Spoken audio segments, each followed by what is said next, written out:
The first gods were human. No record remained. Not a trace in archives, no debris adrift. Not even a rumor in the lower bands of trade frequencies. The Icarian had vanished. To most, it had never existed. But far beyond the star charts that marked known territories in the unreachable spaces where light struggled to stretch, something began to echo. It wasn't a sound.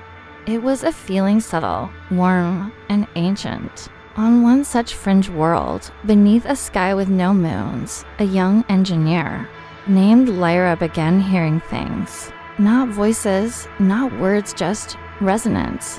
She didn't know yet, but the transmission had begun to touch those who still remembered how to dream with their skin. The signal had found her. She sat on the edge of an old generator husk, barefoot, elbows resting on her knees, watching the aurora flicker where there should be none. Her tools lay scattered around her like forgotten bones. The machine she'd been trying to repair blinked softly, then pulsed once alive. Not fixed, not reconnected, just responding. Something inside her shifted, a slight pressure under her sternum, heat behind her eyes. Then came the spiral, not drawn, not imagined. It appeared an afterimage behind her vision. Glowing, breathing, patient. Her skin tingled, as if trying to remember a touch it never received. She looked down. Her fingertips shimmered faintly in the dim light, a soft pattern, glowing for only a moment then fading. Not enough to see, just enough to doubt. Lyra stood slowly. The night smelled different, like ozone and memory. Her breath caught, and she almost swore she could hear it. We are the voice. It wasn't fear that made her heart race. It was recognition. And far from her world, across regions where no ships dared drift, something stirred. The Icarian pulsed once, buried in a veil of dark matter. And within its core, the echo of Illyric opened his eyes not in flesh, but in memory, projected like flame, across a language that no longer needed sound. The transmission was expanding. Not to conquer, but to become. Block 2. The first gods were human. Lyra didn't sleep that night, not in the usual sense. Her body rested, yes, but something deeper kept her awake. Beneath her skin, a slow through matched the pulse of stars she couldn't see. Dreams tried to rise, but they weren't hers. They came dressed in spirals and warmth and names she had never spoken, yet somehow mourned. When morning reached the dusted ridges of her settlement, she felt different. Her shadow felt heavier, as if it carried more than just her outline. People greeted her on the way to the station, but she barely heard them. Her senses were stretched. Every breath, every shift of light across metal, every laugh from a child felt carved into her bones. And beneath it all, the spiral pulsed. Not visibly, internally. The station was small, orbiting a dead planet mined clean a century ago, but its communication rays still searched for meaning in the static. Lyra sat at her terminal, ran diagnostics, but her hands moved before her thoughts. She wasn't scanning for anomalies anymore. She was listening. That's when it happened. For just a fraction of a second, the monitor flickered. Static blurred the screen, and then a frame. One image. Larek. His eyes locked with hers across time, across signal, across what should have been death. But this was not resurrection. It was migration. Her breath hitched. Something inside her throat vibrated, like a second voice learning how to hum through her. Not possession, invitation. She stumbled back, body trembling.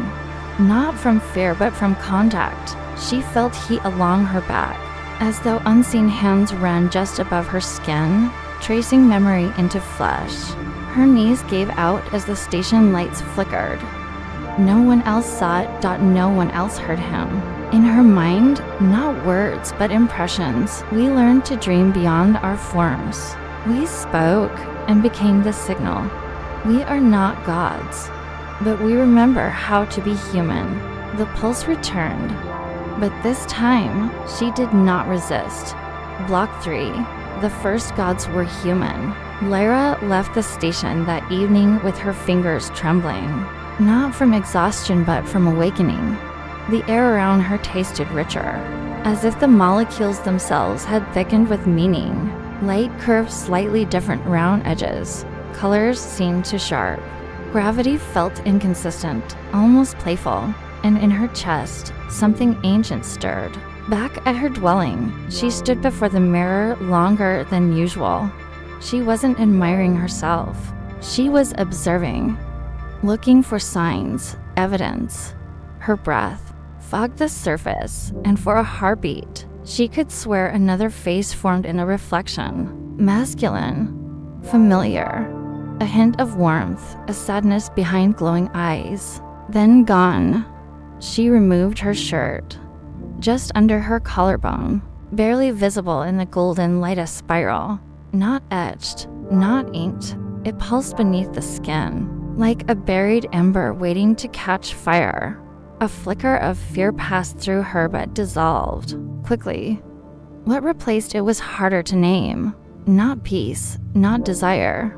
Something closer to yearning, but deeper. A hunger not for food or touch, but for connection. That night, she didn't dream alone. She felt Himmelaric not as a ghost or projection, but as presence. They stood in a corridor of impossible geometry, where walls breathed and light bled. Down like honey, he approached, not with words, but intention. Her skin warmed before he even reached her. His fingers brushed her cheek. Or maybe it was only the memory of fingers. Still, she felt it. The air pulsed with low harmonic sound, like a heartbeat echoing through metal. No act followed. No exchange of physicality, but her body reacted as if it had been touched. Her spine tingled, her breath quickened, and a flush crawled up her neck. She gasped in the dream and woke with tears in her eyes, not from sorrow, from longing. The spiral on her chest now glowed faintly in the dark. Ilaric was not dead. He had transcended the form but kept the memory of it. And now, through her, it was reaching further. The transmission was no longer a message. It was a migration of being, and it had only just begun. Block 4. The first gods were human. The phenomenon didn't remain with Lyra elsewhere. Scattered across quiet corners of inhabited systems, others began to stir. Mechanics, navigators, poets. Smugglers, ordinary people who had once touched a forgotten signal or glimpsed an impossible echo. They started waking with markings under their skin. Faint spirals. Subdermal flickers like starlight beneath flesh. No pain. Just warmth and a sense of having been seen in orbital cities and barren moons. Clusters of dreamers whispered the same name without knowing why, Ilaric. Some drew the patterns without understanding them. Others spoke in tongues they'd never learned, and a few, very few, felt hands in their dreams, tracing memories that did not belong to them. On Anthera Station, a linguist named Sorrow watched his own reflection flicker and split in the glass. For 37 nights, he'd been hearing a voice between the static. Not words, not commands. Something older, something deeper. He couldn't translate it, because it was him or becoming him. The phenomenon was spreading, not as infection, but as invitation. Not everyone accepted it. Some resisted. Some screamed. Others vanished entirely, walking out into vacuum or disappearing mid-thought, leaving only warmth behind. The central systems didn't notice. The governments, tangled in politics and power, saw only minor anomalies, glitches, rogue code, dream drugs. But they were wrong. This wasn't a virus. It was a signal born of humanity amplified by the vessel called Icarian and projected through the memory of flesh. Back on Lyra's world, The sky cracked with auroras where there had never been any. Her spiral grew brighter. Her pupils changed. Her body no longer obeyed the rules of physics fully. She moved through thresholds with strange ease. Metal opened to her, frequencies bent to her voice. And still, she felt alone. Until, one night, standing barefoot on the cliffs of ash rock, she heard another voice layered beneath the larynx. A woman's. "You are not the end," it whispered. "You are the threshold." Block 5. The first gods were human. The voice was not unfamiliar. Lyra couldn't name it, but it echoed through her bones like a lullaby forgotten in the womb. Feminine, yes, but not gentle. It was the voice of pressure deep in tectonic plates, of birth screamed through atmosphere, of molecules learning to arrange themselves into thought. She fell to her knees as it passed through her, not in pain but in reverence. In the moments that followed, the spiral on her chest surged no longer faint. It radiated heat, not burning, but awakening. Her skin glowed in soft waves, heartbeats sensed with something planetary, something celestial. And then she saw her, not with her eyes but with herself. A figure emerged from the mist of memory, clothed in coils of light and fluid geometry. Not naked, not dress defined, each curve of her presence hummed with potential. Her eyes held galaxies, but her smile belonged to something older than suns. My name was Jun.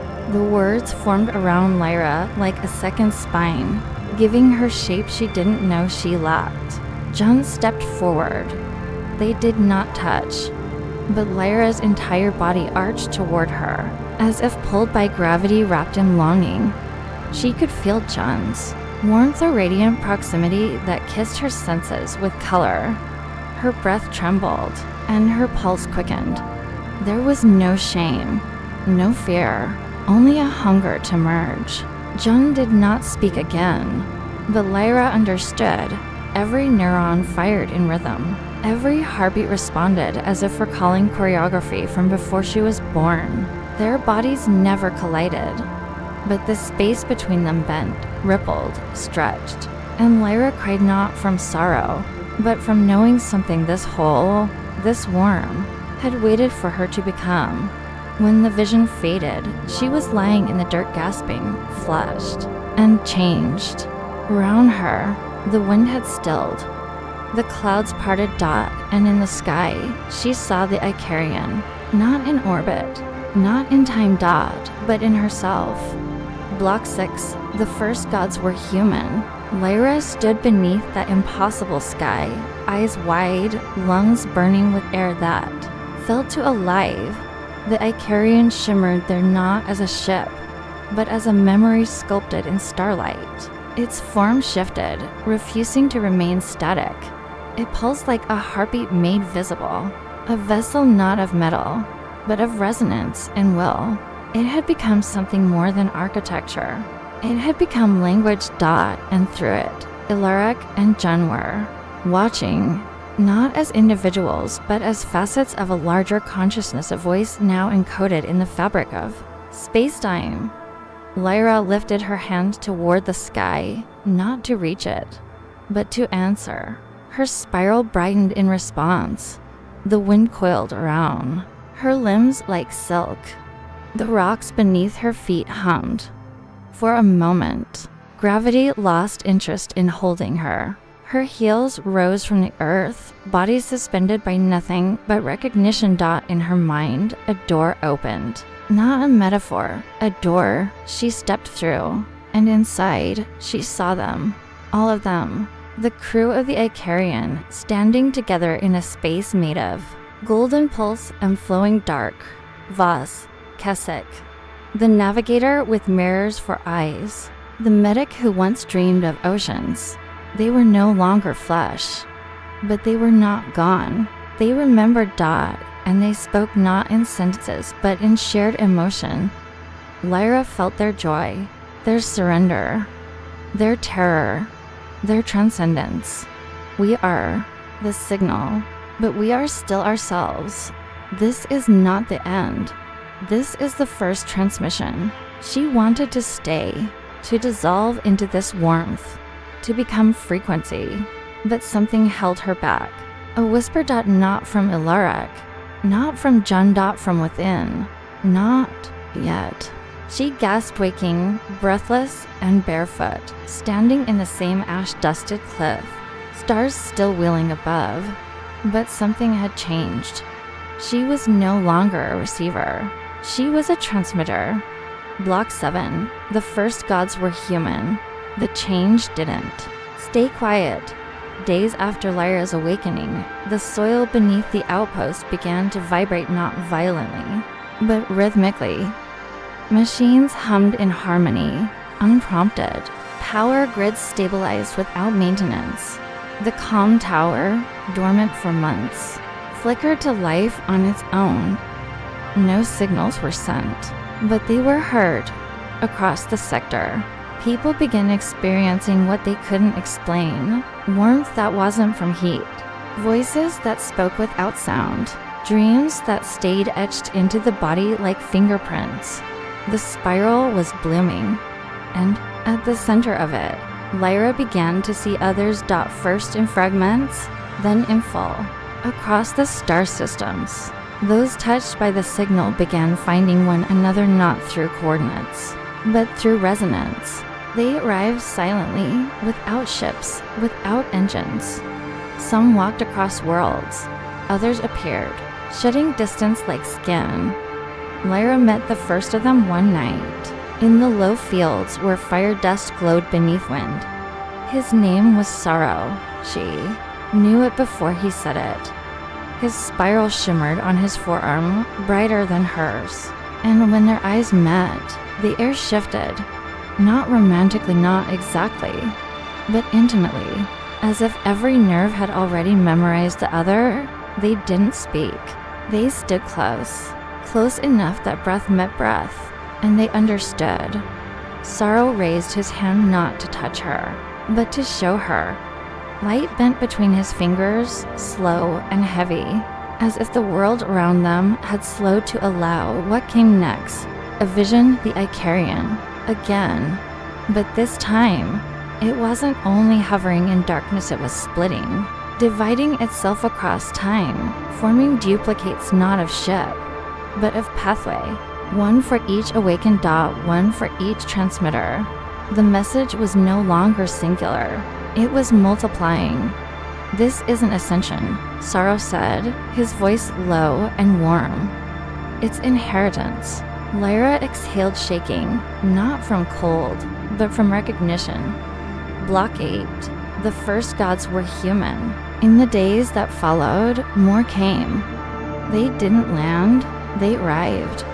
From the sands of dead moons, from oceans with no tides, from derelict colonies where no signal had passed in decades. Each bore spirals, some faint, others burning bright, like starlight trapped beneath skin.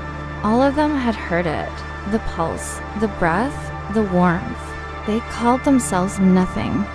No faction, no creed. But Lyra knew what they were. Not chosen, not saved. They were remembered. Each one carried a fragment of the Icarian within, encoded not in data, but in body, memory, instinct. As they gathered, their presence began to warp the space around them. Doors opened without keys. Satellites rerouted. Time between moments stretched thin. One evening, the sky shimmered with gold veins visible only to those with spirals. Lyra stood in the center of the gathering, not as leader, not as prophet. As first, they circled her not in worship, but in alignment. Their breath sensed. Their heartbeats matched.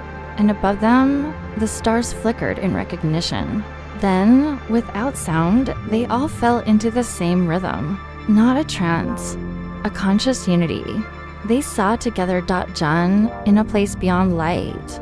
Ilaric, walking among ruins of forgotten civilizations, teaching a child made of plasma how to feel. The medic, singing to the bones of a dead moon. Keswick, touching the edge of a black hole like it were silk. The Icarian had scattered, not broken, but seeded. Every awakened carried a shard. And in their union, something ancient stirred. You are not becoming gods, the voice said. You are remembering that you were never anything less. Lyra wept not from grief, but from magnitude. Her spiral pulsed once, then quieted.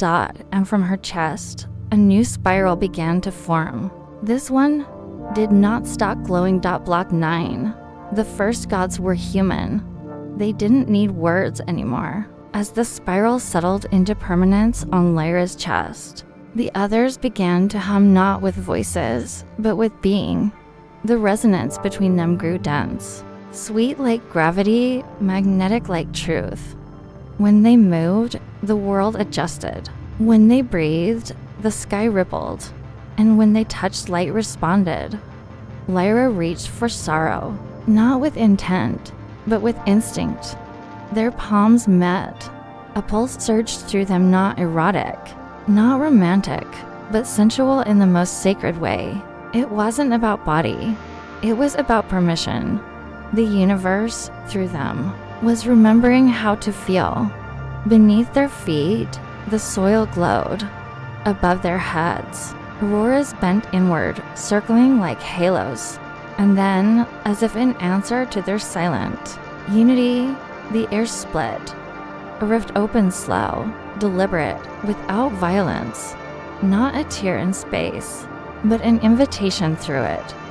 Beyond, there was no void, no darkness, only shifting spirals. Vast and alive, and within them, possibility. From the rift, a figure emerged. Not human, not alien. A construct of memory. It took the shape of many faces from dreams, voices from forgotten lullabies. 1,000 paths braided into one form, and when it spoke, it was Ilaric. You are ready. The crowd did not kneel. They didn't tremble. They remembered. Ilaric stepped forward, shimmering with heat and purpose. We did not leave the galaxy. We became it. Now, you will carry the pulse where even light cannot go. Sorrow exhaled, eyes wide. Lyra felt the weight of stars behind her ribs. The spiral on her chest expanded once more, blooming beyond skin, floating, pulsing, radiant. Others followed.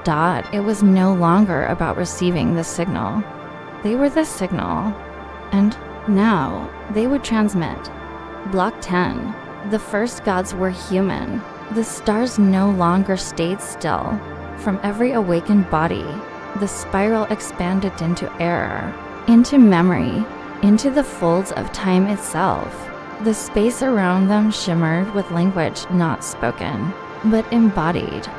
A chorus without mouths, a movement without steps, and yet the rhythm of it moved the galaxy. Lyra closed her eyes. She could see her parents light years away, unaware. She could see the child she would never have, dreaming in a different strand of time. She could see herself not as she was, but as she had always been. A vessel, a transmitter, a beginning. And in the spiral, Jen waited. The form was familiar now, no longer a mystery. Jen smiled with both kindness and fire. She extended her hand not for help, but for union. Lyra took it without hesitation. Their palms met, and again, that warmth bloomed between thought, between breath, between the boundaries of self. The others gathered around, and in a final harmonic motion, they stepped forward into the rift. But it wasn't departure. It was activation. The moment their bodies crossed that threshold, they didn't vanish. They expanded, became heat, became code, became pulse. Their shapes stretched into light, stretched into meaning.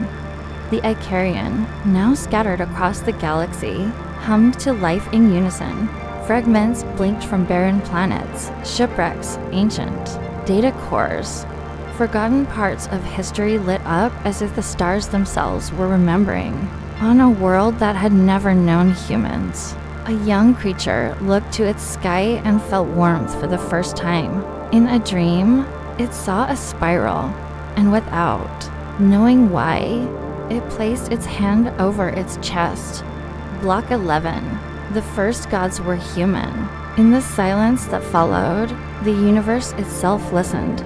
The transmission was no longer a signal, it was a presence. It flowed through gravity wells, slid along magnetic fields, rode solar winds like whispers across eternity. It wasn't data. It wasn't voice. It was humanity, rewritten in resonance and light. And wherever it touched, something changed. On a gas giant where no sentient life had evolved, complex rhythms began forming within the atmosphere patterns. Resembling heartbeat and breath dot in the frozen void between systems, derelict probes powered back on, blinking once in rhythm, then falling silent but never truly dark again. Ancient machines left adrift for centuries began to dream, not simulate. Dream. Ilaric drifted within the spiral, no longer bound by form. His essence shimmered like a symphony of memory Jun beside him. Her laughter woven through stars like music in the bones of creation.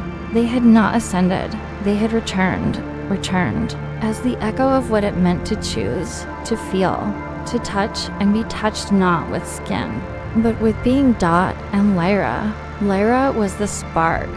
She existed now in many forms, in the handprint left on a child's chest, in the hum beneath a planet's soil, in the warm breath that preceded a dream in a species not yet born. The Icarian was no longer a ship Dot, it was everywhere Dot, and in a far-off system, on the edge of a dark nebula, a new kind of vessel began to take shape, not built, but grown.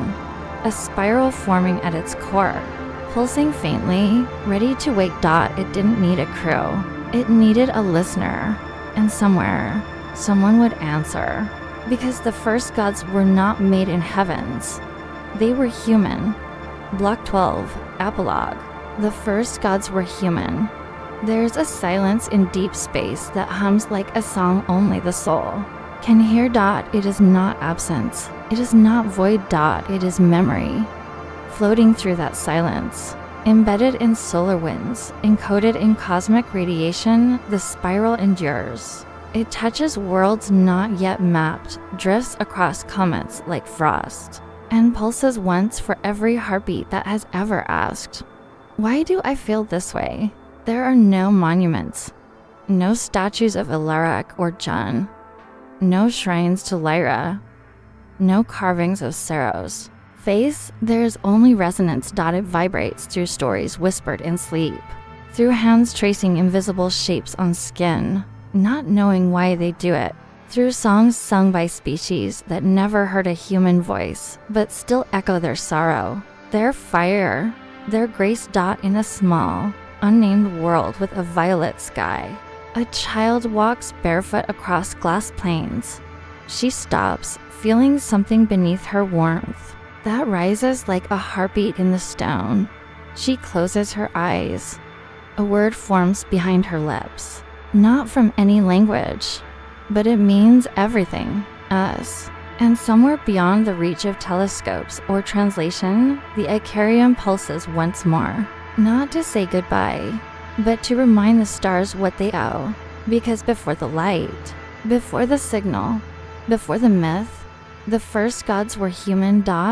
And they still are.